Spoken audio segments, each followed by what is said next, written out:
So our next guest played a critical role in that deal. Former Secretary of State Mike Pompeo joins us now. And sir, good morning to you. Got the peace deal in front of me. I have two specific questions. Dana has two specific questions, but you were invoked heavily yesterday on behalf of the current president's comments. Go ahead and defend yourself based on what you heard yesterday. Let's start there before we dive in. Well, Bill, Dana, thanks for having me on this morning. Let me begin by saying that Susan and I are praying for the families of the soldiers and Marines who were killed yesterday. Bless them. They were doing amazing work on behalf of the United States in an incredibly difficult situation. We're praying for the continued security of the folks who are on the ground still trying to get Americans home. I want to thank everyone who served in Afghanistan for all the work they did all of these years. Bill, as for the deal, we were very clear from the beginning with the Taliban. By the way, we were negotiating with the Afghan government. We had to deal with them too. We're talking to the folks in the north. We weren't just talking to the Taliban, but we were clear with the Taliban that we had this understanding, but you were going to live up to it. And we had a conditions-based withdrawal plan, and we executed that. We went down from about 15,000 to a little over 2,500, and for the last 13 months of our administration, we didn't have a single American attacked or a single American killed. It wasn't because of the piece of paper. That was the set of understandings. It was because the Taliban understood that if they acted against Americans and took on actions that were inconsistent with what they had promised to do, we'd respond. And we did, Bill. We did it multiple times. When they pushed on us in the Trump administration, we responded with American power and American might. And we made clear to the Taliban that deterrence was going to be maintained. The difference was when the Biden administration came in, when the Taliban pushed, they withdrew. They showed weakness.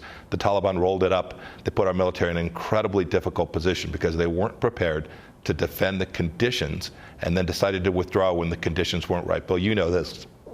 All of your viewers know this. President Trump wanted to get all of our folks out. No one disputes that the right thing to do was to get these folks home. But we never found the conditions right to execute what President Biden chose to do. President Trump wanted everyone out from January of 2017. We never found the conditions right to be able to do that, so we withdrew from 15,000 to about 8,600, then to about 4,500. Each time along the way, thoughtfully making sure that we understood that we had deterrence maintained, that we had an order, that we could protect Americans. We did so every single day. Okay. According to this peace deal, there are 4 parts. One of the main parts is contingent upon the Taliban negotiating peace with the current Afghan government. That never happened.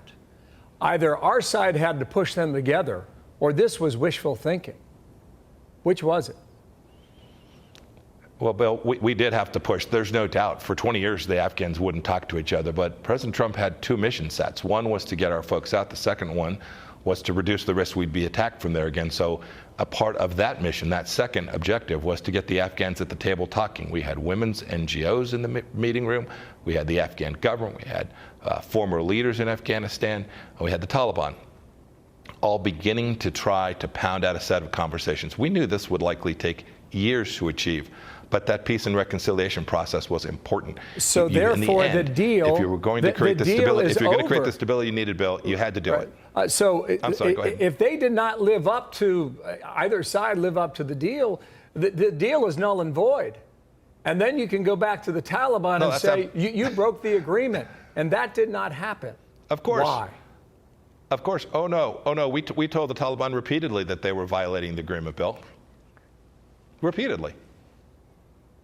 What happens next, sir? And we responded, and we imposed, Bill, we imposed real costs on them when they did so. We imposed costs on President Ghani, too. When he wouldn't sit down and talk, we took over $1 billion away from him. We were putting pressure on the Afghans to deliver on America's interests. We weren't trusting the Taliban. We were delivering on the things that mattered to American security. And we executed that in a way that protected American interests throughout Afghanistan. Sir, yesterday President Biden said, we will not forgive, we will not forget. Do you anticipate that it would be possible to do some sort of a strike, even if it was inside Afghanistan, at whoever killed our service members yesterday? I give a lot of credit to our military and their capabilities. I hope there's still intelligence capacity there. I don't know, Dana, if that's true or not. It's certainly gotten more difficult. It's gotten more difficult for multiple reasons, one of which is they've now given the names of these Americans to the bad guys. This is incomprehensible. It reminds me of when President Biden gave the identity of our cyber risk to the Russians, right? This is naivete of Wilsonian proportions. They trusted the Taliban to protect Americans. We never did that. We trusted America to protect America's interests at every turn. You've got the Taliban, you've got ISIS, you got the Haqqani network, and you've got al-Qaeda. And there was a devastating report from the UN back in the early summer. It suggests between 8,000 and 10,000 Islamic jihadists flooded into the country of Afghanistan, which just contributes more and more to this wicked stew of terrorists that are now free to roam. Yeah. Is there a hair's difference between any of those groups I mentioned? Bill, there is, but they have a common theme, and you hit on this. These are radical Islamic terrorists who want to undermine our republic, and they'd like to kill Westerners and Americans in particular. So in that sense, they're all the same. They have different power struggles amongst them. They'll fight each other. But in the end, they all oppose America more than they oppose each other. Okay, and I think Dana was touching on this. If the Taliban just rolled through the country, doesn't the Taliban know where ISIS-K is located? And if they're claiming responsibility, should we not demand that information before we leave? Of course. Of course we should. Whether the Taliban has perfect information, I doubt it. But they certainly know where the ISIS folks are. There have been times there was conflict. The Taliban attacked ISIS while we were there. They went after them from time to time, for sure. So it's not the case that they are true partners in the sense that they share perfect commonality. But they do share this common theme, which is they want to undermine us. They want to kill Americans. And so I can't tell you precisely what happened yesterday. I can't tell you precisely who did it. But America's interests are making sure that any radical Islamist is pushed back and that we secure our resources. You know, Bill, we've got just over 100 hours before we're going to have to extract 5,000 Americans from this. This is a very dangerous time. This is a sobering day.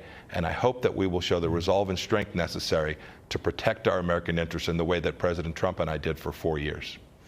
My last question then would be about our allies, because it's not just the Americans that the terrorists like to attack. We've seen this in Europe over the last several years as well, Australia, our NATO allies. And there are reports that they remain extremely furious with the United States. Does that matter? It matters an awful lot, because while we're focused on Afghanistan today, Dana, make no mistake about it, these radical Islamist terrorists aren't limited to Afghanistan. They're in Yemen, they're in Southeast Asia, they're in al-Shabaab in Africa.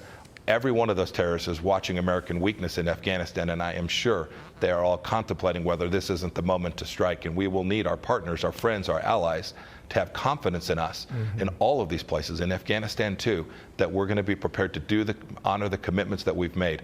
They are all very concerned. I've heard from many of them. They're very worried that this president's not prepared to lead in the way that we did for 4 years. Sir, thank you for your time today. We're almost out, but one more question.